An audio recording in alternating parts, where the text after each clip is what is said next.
Star Wars, Young Jedi Knights, Lightsabers, Chapter 5. Tenelka hesitated, rubbing her fingers along the ivory surface of the rancor-toothed lightsaber handle. She held the deactivated weapon in front of her, drawing deep breaths, intent on her body surroundings. She tightened her muscles and brought them to full readiness.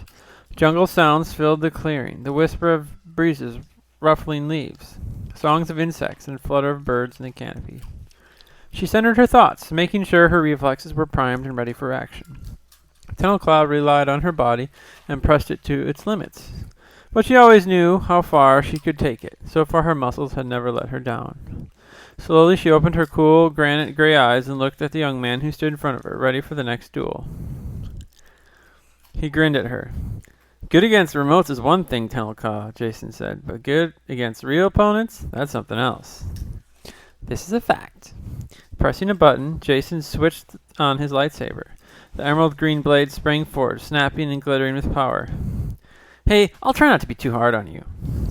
Tenelcaw's fingers found the recessed power button on the rancor-tooth handle. A shimmering gray-white blade extended like crackling electric fog along the golden through golden sparks. The lightsaber's color reminded her of the hazy crystals she found had been taken from the lava tube. And I will try not to be too hard on you, my Jason, she said. Tenelclaw tested the weapon by turning her wrist, flicking the blade from side to side. The beam sparked and sizzled as it encountered moisture in the air. Be careful, Master Skywalker said from his vantage point on the burned tree trunk. Don't get too cocky. You both have a great deal to learn. Don't worry, Uncle Luke, Jason said. I know it was a bad time for me, but I did have some training at Shadow Academy. He grinned. Fighting Tenelclaw will be more of a challenge than battling holographic monsters, though. Jaina cleared her throat and spoke from where she sat, sweating and worn out from her session with Labaka. And better than fighting your sister in disguise? That too, Jason said.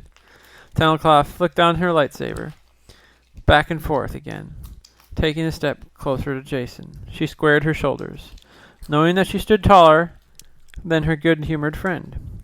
The lightsaber thrummed with power in her hand. Are we going to talk all day, Jason?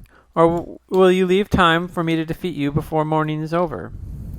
Jason laughed. Hey, we're not supposed to be enemies, Tenelclaw. It's just a practice session.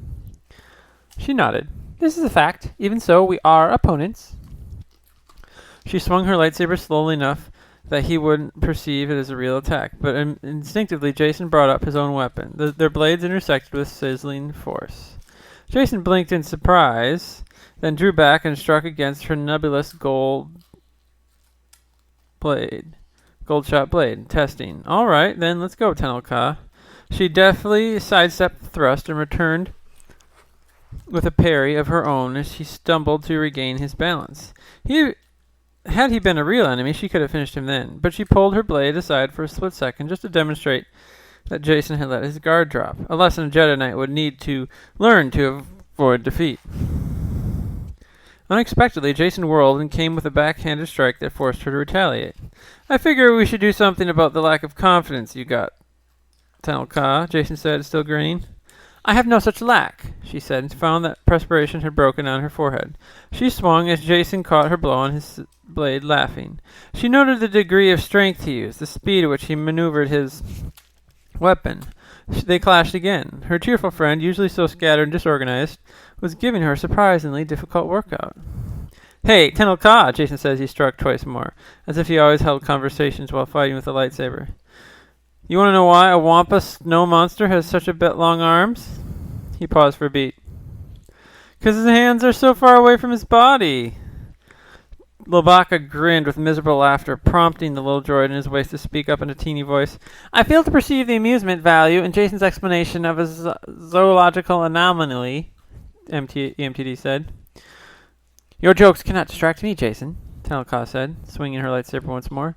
Did he really think he could break her concentration so easily? I did not find them humorous. Jason sighed as her blade met his with his own. I know. I've been trying to get you to laugh ever since I've known you. Tenelka watched her opponent closely, trying to judge from the tension in his muscles how soon he intended to make a surprise move, in which direction he would react, when the motion of his blade was a genuine attack and when it was merely a feint. Good, Master Skywalker said from where he watched. Feel the Force. The white lightsaber is not just a weapon. It is also an extension of yourself. Jason pressed Tenelka hard, and she dipped backward a couple of paces. It was obvious he was trying to drive her toward the outcropping of broken boulders at the edge of the clearing. Jason must have thought she had forgotten about them, but Tenelka filed away every detail of her surroundings in her mind. Just as she reached the rocks, Jason gave away his plans even more clearly with a broad grin. He pushed forward abruptly, no doubt expecting her to trip. But Tenelka leaped backward slightly over the boulders and landed on the other side, her feet planted firmly in a fighting stance. Suddenly foiled, Jason stumbled and fell toward her, almost hitting the rocks himself. He came up sputtering in disbelief. Hey, he said and smiled. Good one. Tenelka stood waiting for him, her braided hair dangling about her head, drenched with sweat. Allowing herself a brief moment of self-indulgence, she switched the lightsaber to her left hand to prove she could fight just as well with either arm.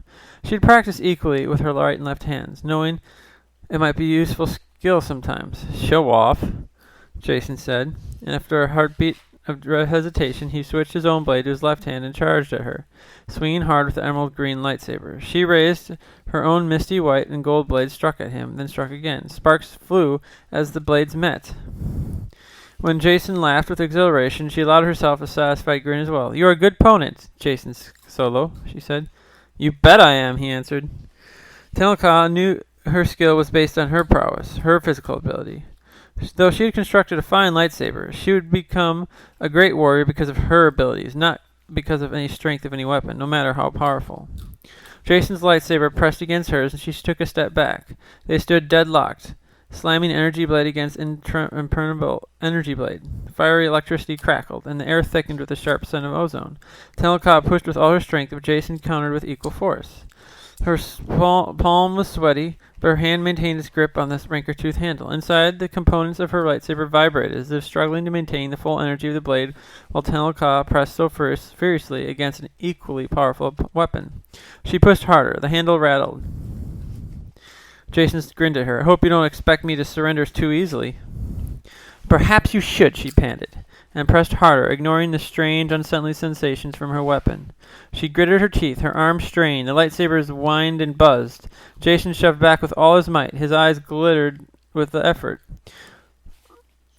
Over by the edge of the clearing, Master Skywalker stood watching the tense battle, as did Lobaka and Jaina. Tenelka narrowed her gray eyes, not easing up for an instant, wondering how best she could defeat Jason and end this match. Suddenly, something happened. Something changed inside her lightsaber. She heard a loud, sharp crack, and then a loud hissing sizzle. Jason pressed harder with his emerald green blade. For the briefest instant, the golden sparks that shot through her white, pulsating beam flickered wildly. Her blade blurred with static, grew less focused. Intent on the battle, Jason gave a final extra push with all his strength. It happened all at once. The power source in Tenelka's lightsaber gave a shriek of electrical overload, and the blade winked out like a snuffled candle. The sparks and smoke poured from the end of the handle where the empty blade should have been glowed. Suddenly, encountering no resistance as Jason thrust the last reserves of his strength, the emerald green lightsaber sliced through the opening where Tenelka's own blade had been the moment before, plunging down to the only thing that stood in its way. Tenelka felt a line of blazing agony sweep across her arm, just above the elbow. It burned, and yet below the burn, she felt only a sickening, horrible coldness, a bone-deep chill, like she had never, ever felt before. Somehow her lightsaber thumped to the ground with a soft thud. Impossibly, she saw her hand clinging to the carved rancor's tooth. The size of the lightning bolts flashed. Sparks the size of lightning bolts flashed around the handle as her weapon exploded in a burst of blinding light. Bright, so very bright. Tenelka felt a dizzying haze swirling up to engulf her. Everything was so confusing.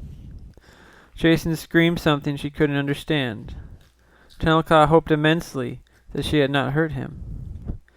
Jaina, Lobaka, and Master Skywalker all ran toward her, shouting, but Tenel Ka couldn't find the energy to stay upright any longer. Just as Jason reached a hand out toward her, she felt herself falling to the ground. Then the pain and shock were completely swallowed up in blackness.